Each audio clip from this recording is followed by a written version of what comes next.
Saat hamil, ada beberapa kondisi yang perlu diwaspadai. Salah satunya adalah preeklamsi. Ingin tahu?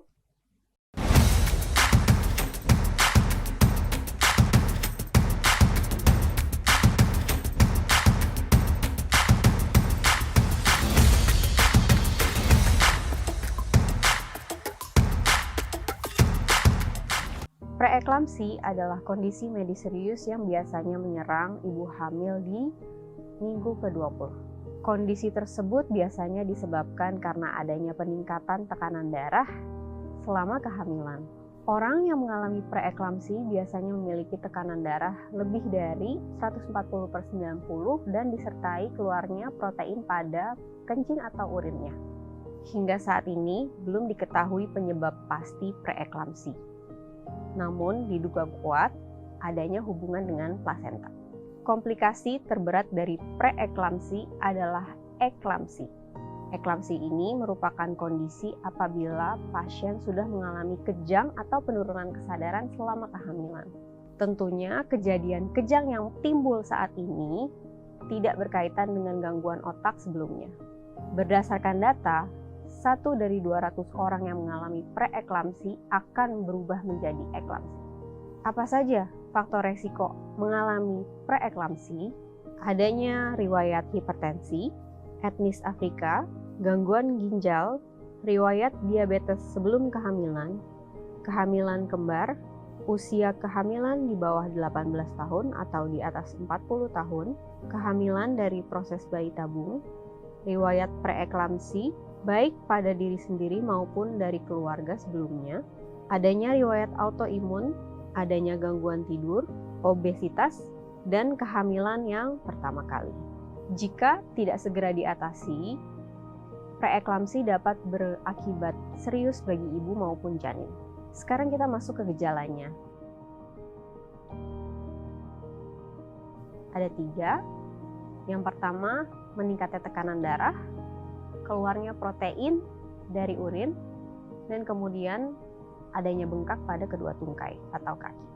Namun, bisa juga timbul gejala-gejala lain seperti nyeri kepala, pandangan kabur, sensitif terhadap cahaya, nyeri perut terutama bagian kanan, pembekakan pada daerah lain seperti pada tangan dan wajah, dan juga sesak napas. Kondisi preeklamsi dapat memburuk dan menimbulkan beberapa gejala seperti 1. Krisis hipertensi, di mana tekanan darah mencapai di atas sama dengan 160/110 mm air aksa.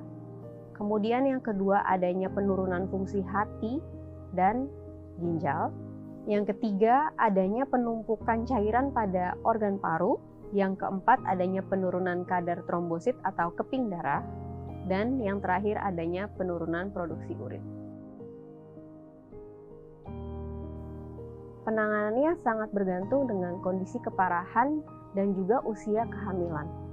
Apabila usia kehamilan sudah mendekati 37 minggu, biasanya dokter akan menyarankan untuk melakukan persalinan dengan metode sesar. Namun, apabila usia masih jauh dari 37 minggu, maka dokter akan meresepkan 3 obat berikut. Yang pertama, ada obat antihipertensi untuk menurunkan tekanan darah. Yang kedua, ada anti kejang sebagai pencegahan kejang. Yang ketiga, ada obat steroid yang bertujuan untuk mematangkan fungsi paru bayi. Setelah melahirkan pun masih akan ada pemantauan ketat agar tidak terjadi gejala-gejala seperti ini. Perubahan lapangan pandang, mual, muntah, kejang, nyeri kepala, dan nyeri perut. Sudah disebutkan bahwa tadi komplikasi terberat dari preeklamsi adalah eklamsi. Nah, bagaimana dengan eklamsi? Apa yang dapat terjadi saat seseorang mengalami eklamsia? Yang ditakutkan pada saat seseorang mengalami eklamsia atau kejang saat kehamilan adalah abruptio placenta. Kondisi ini terjadi saat plasenta anak lepas dari rahim ibu. Ini merupakan kegawat daruratan karena janin tidak dapat mendapatkan oksigen dari darah ibu, sehingga dapat mengakibatkan kematian janin. Ini yang perlu kita cegah. Bagaimana cara mencegahnya? Saat melakukan kontrol rutin, jangan lupa untuk melakukan pemeriksaan darah dan pemeriksaan urin. Yang kedua, penuhi kebutuhan nutrisi ibu. Yang ketiga, hindari stres. Yang keempat, kurangi konsumsi gula, garam, dan juga kafein.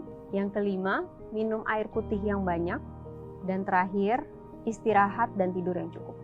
Apabila Anda memiliki kondisi preeklamsia pada kehamilan sebelumnya, maka penting bagi Anda untuk merencanakan kehamilan selanjutnya, karena kondisi preeklamsi ini dapat berulang. Ya ibu-ibu, jadi ada beberapa kondisi yang perlu kita waspadai selama hamil ya.